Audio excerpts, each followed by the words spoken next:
شان حبيبه تعليما وتكريما إن الله وملائكته يصلون على النبي يا أيها الذين آمنوا صلوا عليه وسلموا تسليما اللهم صل على سيدنا وشفينا وحبيبنا مولانا محمد وعلى آل سيدنا ونبينا مولانا محمد وبارك وسلم وكرم عليه وصل على جميع الأنبياء والمرسلين والحمد لله رب العالمين.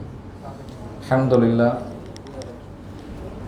எல்லா போலும் அல்லாஹ் ஒருவனுக்கு ஸலாத்தும் ஸலாமும் எம்பெருமான ரசூலை கரீம் ஸல்லல்லாஹு அலைஹி வஸல்லம் அவர்கள் மீதும் அன்னவரின் அடிச்சோடுகளை அப்படியே பின்பற்றிய சத்திய சஹாபாக்கள், தாபீன்கள், தபா தாபீன்கள், குறிப்பாக இந்த மஜ்லிஸிலே அமர்ந்திருக்கக்கூடிய நம் அனைவரின் மீதும், குறிப்பாக வெகு தூரத்திலிருந்து கேட்டுக்கொண்டிருக்கக்கூடிய தாய்மார்கள் அனைவரும் மீதும் அல்லாஹ்வுடைய சாந்தியும் கருணையும் என்றென்றும் நிரந்தரமாக வற்றாத நிலவட்டமாக.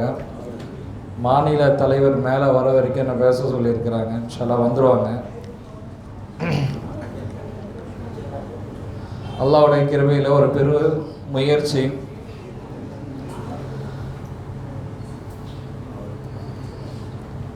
உஸ்தாதுமார்கள் நம்முடைய குழந்தைகளை உருவாக்க வேண்டும் என்பதற்காக எத்தனை பாடுபடுகிறார்கள் என்பது இந்த ஒரு ஆண்டு விழாவின் மூலமாக நம்மளால் புரிந்து கொள்ள முடியும்.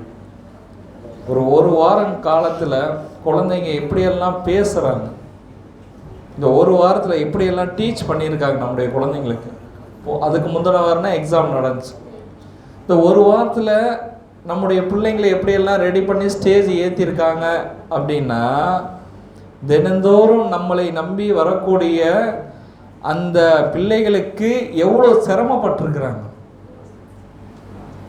ஒவ்வொரு நாளும் சிரமப்பட்டு முயற்சி எடுத்து நம்மளை நம்பி வரக்கூடிய குழந்தைகளுக்கு சரியான இல்மை, மார்க்கத்துடைய இல்மை கற்றுக் கொடுக்க வேண்டும் என்பதற்காக ஒரு பெரும் கொண்ட ஒரு முயற்சியின் மூலமாக தான் இன்று ஒவ்வொரு நாளும் மக்தபுகள் நடத்தப்படுகிறது.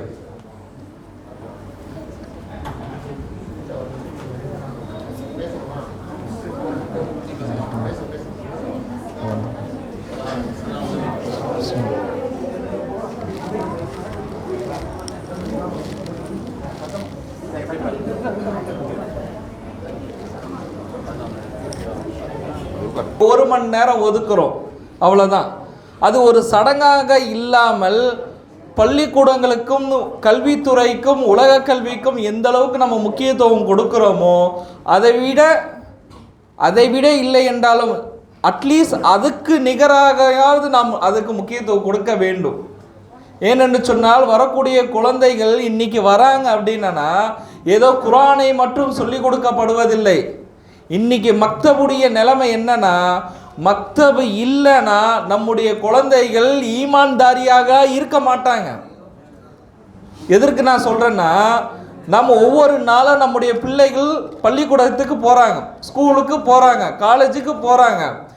ப்ரேயரில் ஆரம்பித்ததிலிருந்து அந்த குழந்தைகள் புத்தகத்தை திறந்து படிக்கும் போது அந்த குழந்தைகள் தான் அறிந்தும் அறியாமலும் எத்தனை ஷிர்கான வார்த்தைகள், எத்தனை குஃப்ரான வார்த்தைகள் அந்த குழந்தைகள் மொழிந்து கொண்டிருக்கின்றார்கள். நிதர்சனம் உண்மையா இல்லையா? இது பள்ளிக்கூட சூழல்.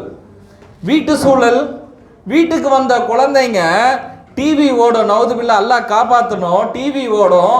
அந்த டிவியில் ஏதாவது ஒரு சாங்ஸ் ஓடவும் அந்த சாங்ஸை இந்த குழந்தைங்க அந்த பாட்டு ஓட இந்த குழந்தைங்க கூட பாடிக்கிட்டே இருப்பாங்க. இது குழந்தைகளுக்கு உண்டான திறமை. ஒரு விஷயத்தை கேட்க மனனம் செய்து கொள்வார்கள். அதுலேயும் கூட எத்தனை அசிங்கமான வார்த்தைகள், ஷிர்கான வார்த்தைகள், குஃப்ரான வார்த்தைகள். அப்போ நம்முடைய குழந்தைகள் இத்தனை ஒரு நெருக்கடியிலே வாழ்ந்து கொண்டிருக்கக்கூடிய இந்த குழந்தைகள் நம்முடைய மதரசாக்கு ஒரு மணி நேரம் வருவதன் மூலமாக வந்த உடனே நம்முடைய பிள்ளைகள் எல்லாம் நிப்பாட்டிட்டு பிரேயரில் சொல்லிக் கொடுக்கப்படுகிறது. சூரா ஃபாத்தியாவும் அவ்வல் கலிமாவும் அந்த குழந்தைகள் சொல்கின்றார்கள். அவ்வல் கலிமா சய்யிப் லா இலாஹ இல்லல்லாஹ் முஹம்மது ரசூலுல்லாஹ் என்று சொல்லும் போது அந்த குழந்தையுடைய ஈமானை புதுப்பிக்கப்படுகிறது. இந்த குழந்தையுடைய ஈமானை பாதுகாக்கப்படுகிறது, அந்த குழந்தையுடைய இஸ்லாத்தை பாதுகாக்கப்படுகிறது ஒற்றை வரியின் மூலமாக.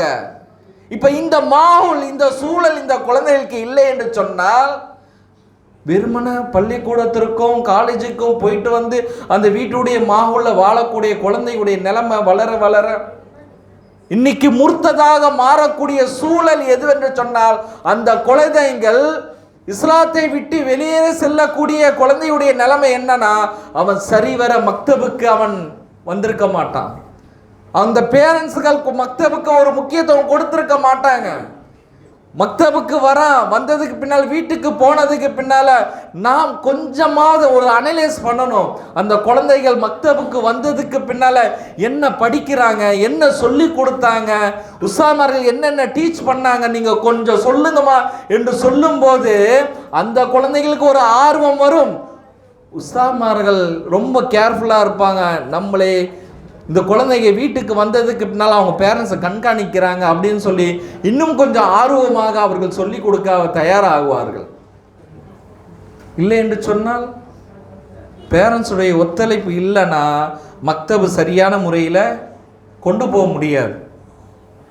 வருகை சரியான முறையில், நம்முடைய குழந்தைகள் சரியான முறையில் தினந்தோறும் வராங்களா, வந்த குழந்தைங்க என்ன சொல்லி கொடுக்கப்படுகிறது, என்ன படிச்சுட்டு வரான் என்று தினந்தோறும் பெற்றோர்கள் கவனமாக கவனித்து வந்தால் நிச்சயமாக நம்முடைய குழந்தையுடைய வாழ்க்கை சுபிட்சமாக இருக்கும் என்பதிலே எந்த ஒரு ஐயமும் இல்லை.